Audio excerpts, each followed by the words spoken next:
Most people who own cats genuinely believe they have figured it out. The cat is sleeping when they leave. The cat is sleeping when they get back. Somewhere in the middle, the cat probably slept some more. Independent, low maintenance, fine. That belief is costing them more than they realize.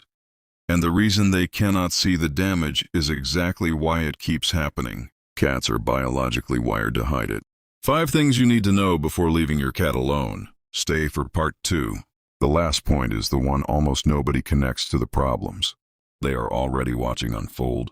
If you want to understand your cat the way your cat actually works, subscribe and turn on notifications. The first thing is about time, and it is not what you think. You probably worry about how long you are gone. Researchers say the more important variable is when, not duration, timing. Your cat has spent weeks, maybe years, building an internal map of your patterns. What time you wake up, what order things happen, when the door closes, when it opens again. That map is not just habit, it is the architecture of your cat's sense of safety. When it breaks even slightly, the brain reads the disruption the same way it reads a threat, not curiosity. Cortisol, same departure time every day, same morning sequence, same feeding window including weekends. Predictability is not a small thing to a cat.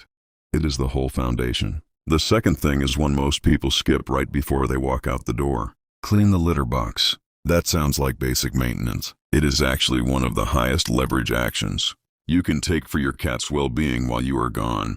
When you are home, a partially soiled box is manageable.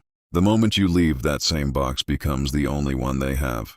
A cat who is already mildly stressed from your absence is now a cat with nowhere clean to go, which raises stress further, which in some cats becomes the litter box problem you eventually discover and cannot explain. Scoop every box before any significant absence. This is not secondary. The third thing changes what you think enrichment is. A closed, static apartment is not a resting place for a cat. It is a sensory void. When there is nothing moving, nothing changing, nothing to investigate, the feline brain does not rest. It turns inward. And inward, without stimulation, is where anxiety lives. Leave at least one window uncovered.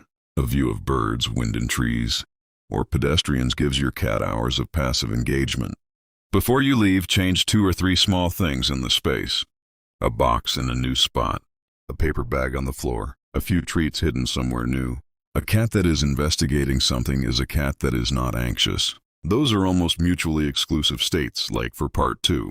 The fourth thing is where most enrichment advice quietly fails. Static toys do not work. Your cat needs about 30 seconds to confirm an object is not alive. After that, it is furniture. What actually works is a hunt sequence with a real payoff. Puzzle feeders loaded with part of their daily kibble.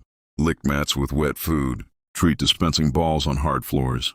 Things that move or require genuine effort. Rotate what you use across different days because variety preserves real curiosity. And genuine curiosity is one of the most reliable signals that a cat is coping well. Now number 5. The one that surprises people most, and the one that when you finally fix it often produces rapid visible changes. Never leave food in one large pile before a long absence. A cat under elevated stress will eat compulsively when food is unlimited. But the deeper issue is the schedule itself. A cat's sense of security is calibrated to feeding time. When food arrives at the same time every day, that predictability signals that things are as they should be. When feeding time passes and nothing arrives, that calibration produces stress instead of calm. For any absence that spans a meal, an automatic feeder is not a convenience. It is the difference between a cat whose core daily anchor held and a cat whose most reliable signal of safety quietly failed. Owners who make this switch often describe the changes as fast. Nighttime restlessness settles. Premeal anxiety drops. Overall calm improves. Not because something dramatic changed, because the most fundamental signal of safety in their cat's day was finally made consistent. For overnight or longer, arrange a trusted person to visit at least twice. Not just to fill a bowl, but to spend real time. Now you know what your cat actually needs while you're away.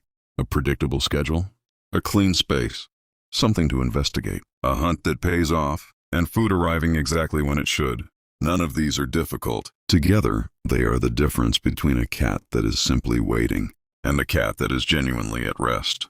Leave a comment with which tip surprised you most. Like if this helped.